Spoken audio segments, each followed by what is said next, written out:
qalbning muloyimligi va uning qattiqligi. Linul qulub va qaswatul qulub. Alloh taolo odamlarni yaratar ekan, ularga qalblarni berdi. Bu qalblar o'zgarib turadi. Muloyim bo'lib turadi ba'zida, muloyimlikda shoqqisi yetadi. Qo'pol, qattiq, dag'al bo'ladi. Buni ham nihoyasiga yetib boradi. Alloh azza va jalla muloyim, layyin qalb egalarini maqtadi. Qattiq, qo'pol qalb egalarini esa yomonladi. Insonning qalbi muloyim, yumshoq bo'lar ekan, uni bu qalbi albatta tashqi a'zolariga ham ta'sir qiladi. Qalbi muloyim, qalbi yumshoq insonni so'zi ham yumshoq bo'ladi, muomalasi ham yumshoq bo'ladi. Endi qalbi qattiq insonni so'zi ham qo'pol dag'al bo'ladi, muomalasi ham. Albatta bu ikkisi hech qachon bir-biriga teng bo'lmaydi. Alloh taolo Qur'onda marhamat qiladi, astagfirullah. Thumma qasat qulubukum min ba'di zalik fahiya kal hijarati aw ashaddu qaswa va inna minal hijarati lama yatafajjaru minhu al-anhar. So'ngra shunday mo'jizalarni ko'rgandan keyin ham dillaringiz qotdi. Bas, u dillar tosh kabidir yoki undan da qattiqroqdir.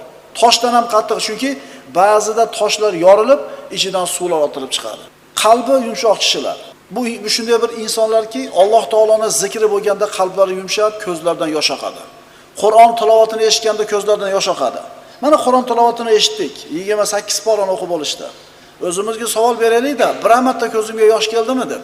Tara ayunahum tafidu minad dam'i mimma arafu minal haqq yaquluna robbana amanna faktubna ma'ash shahidin. Alloh taolo aytadi. Ular payg'ambarga nozil qilingan narsani Qur'onni eshitgan paytlarida uning haq ekanini bilganlari sababli ko'zlaridan yosh quyilayotganini ko'rasiz. Ular Parvardigoro iymon keltirdik, bas bizni guvohlik berguvchilar qatorida yozgan deydilar. Muttaqillarning imomi Rasululloh sallallohu alayhi vasallam Qur'on o'qiganda yig'lardilar.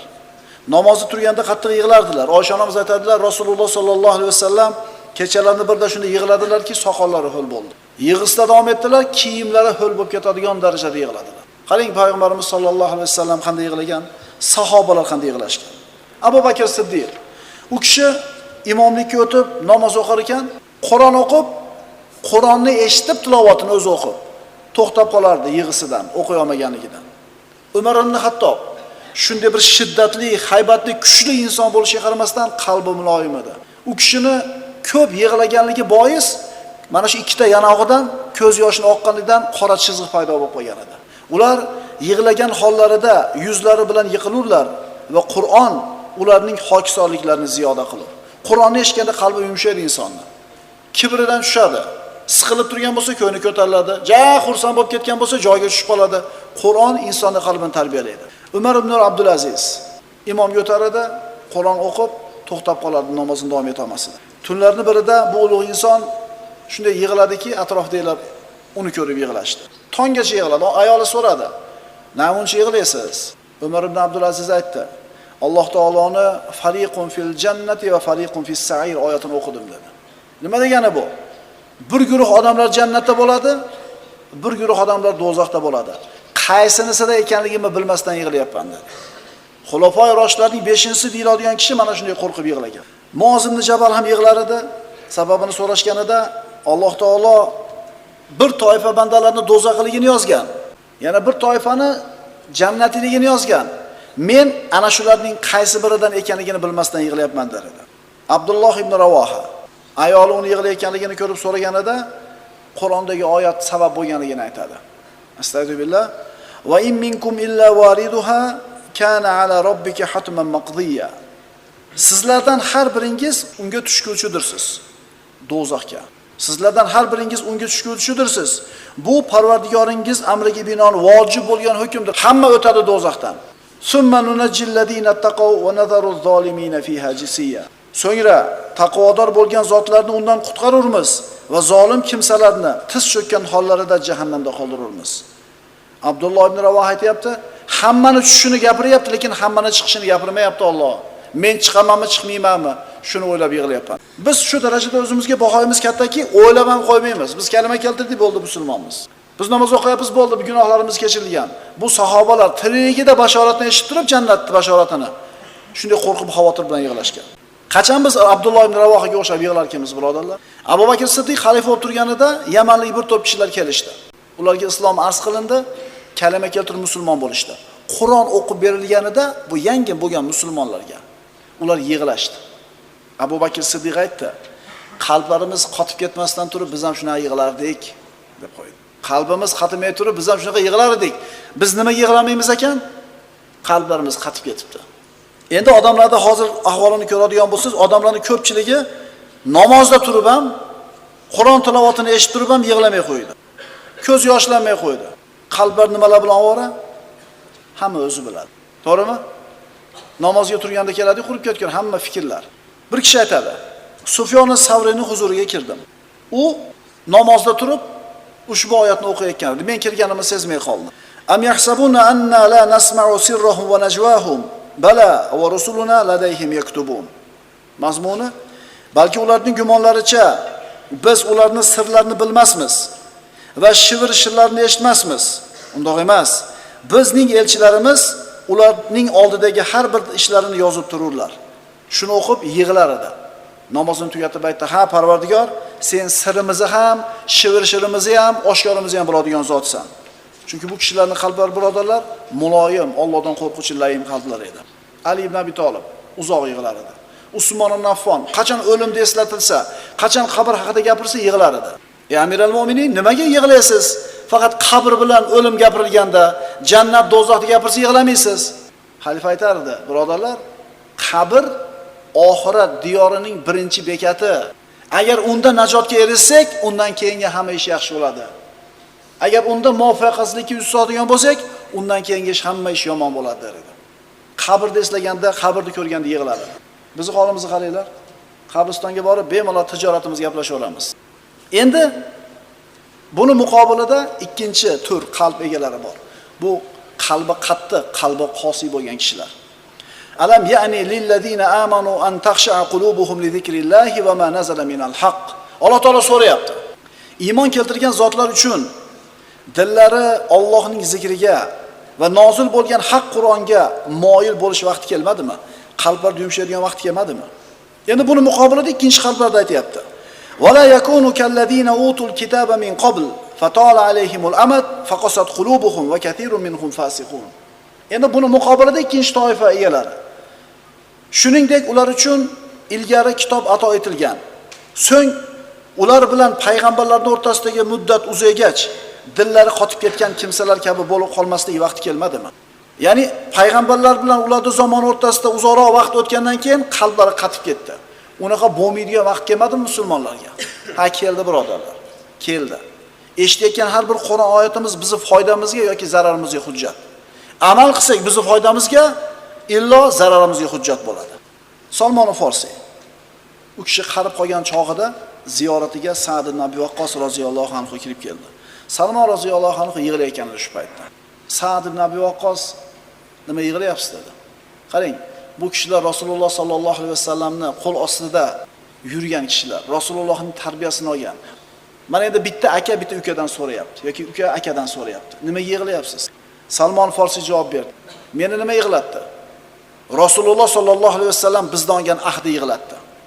Rasululloh nima deb ahd olgandi bizdan? Dunyoda musofirda yashaylar, dunyodan oladigan nasibalar xuddi bir yo'lovchi musofirning nasibasi shalik bo'lsin degan. Endi biz-chi deydi. Dunyo ochildi, dunyo qo'limizga keldi deb yig'layapman deydi. Shu hadisni roviysi aytadi. Shu paytda Salmon Farsiyning uyida bitta idish bor edi, ovqat solib yeydigan, bitta kir yuvadigan tog'orasi bor. Shu ikkita narsasi bor odam yig'layapti, dunyo qo'limizga ko'payib ketdi.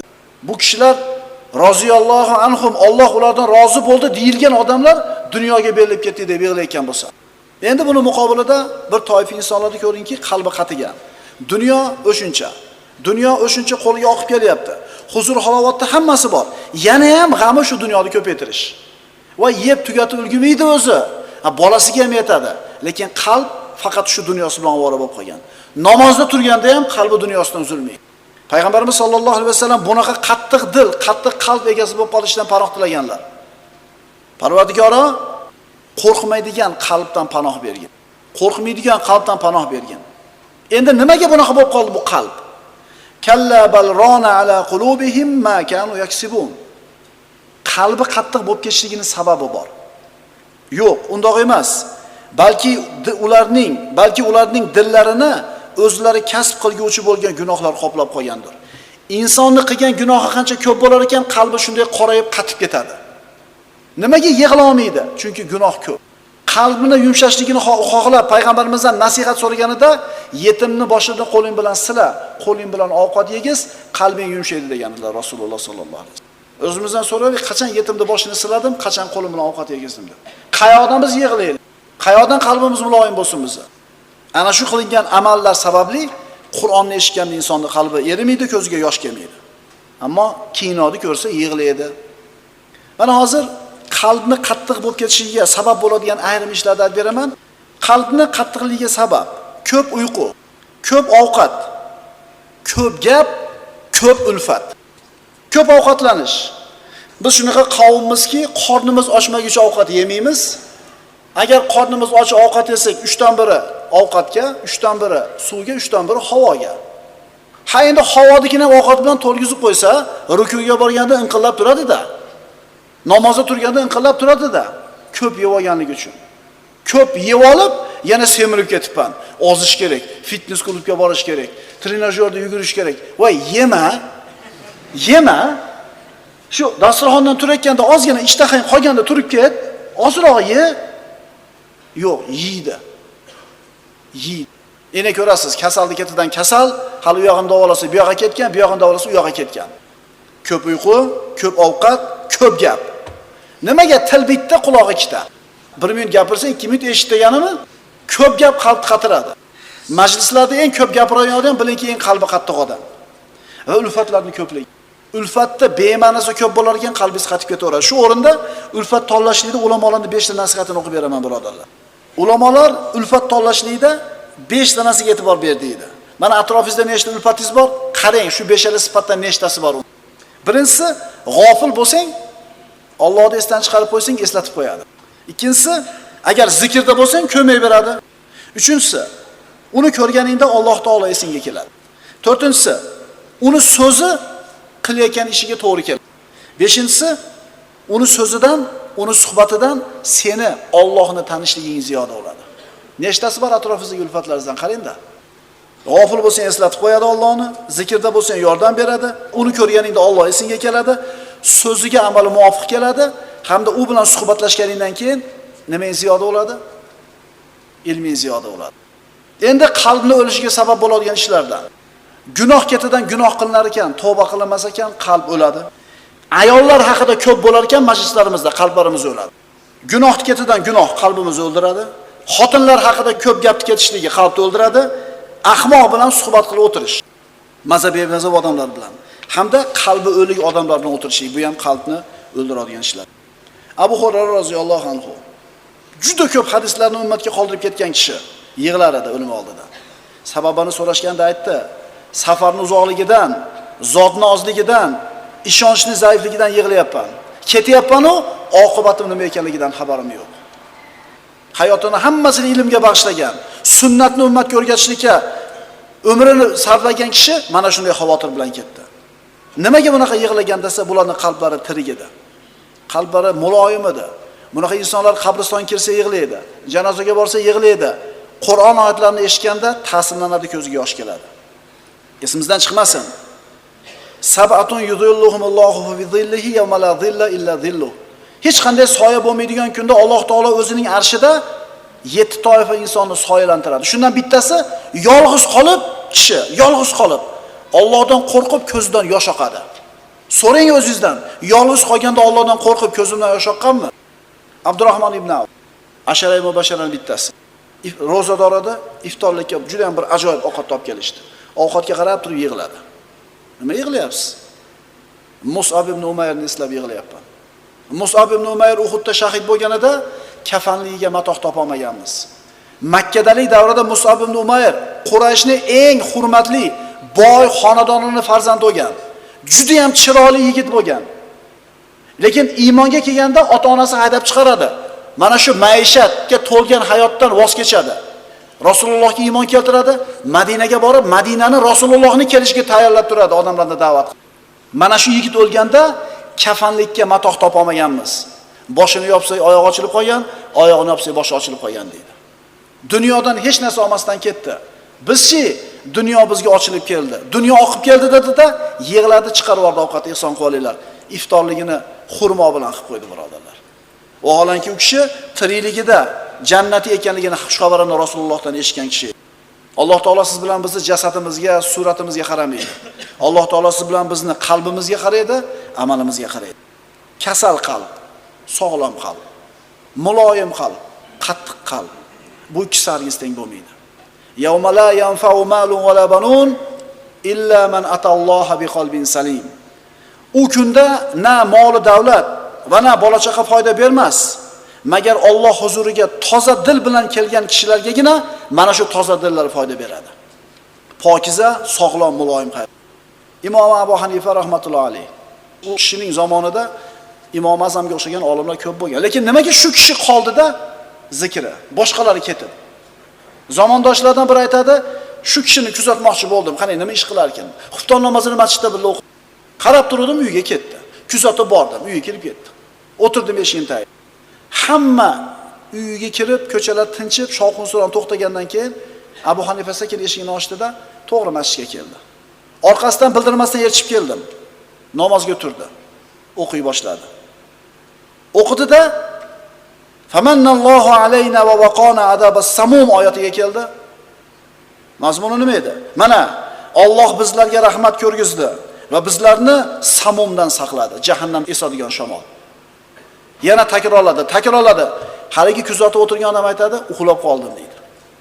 Tongga yaqin uyg'onsam, yana shu oyatni takrorlayapti, namozini tugatmagan ekan deydi. Birodarlar, huzur olgan ular Allohning zikridan. Ko'zidan yosh oqib, rohatlangan ular. Qalblar azonni eshitadi. Qur'on tilovat quloqiga kiradi, birodarlar. Qabristonga keladi, lekin ta'sirlanmaydi. Tosh kabi qatib qo'ygan qalblar. Tosh bo'lib qatib kelishining sabablarini aytib o'tdik, birodarlar. Mana shu sabablardan uzoq bo'laylik.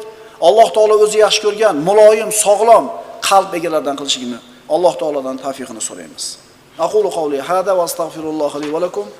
Assalomu alaykum va rahmatullohi va barakatuh.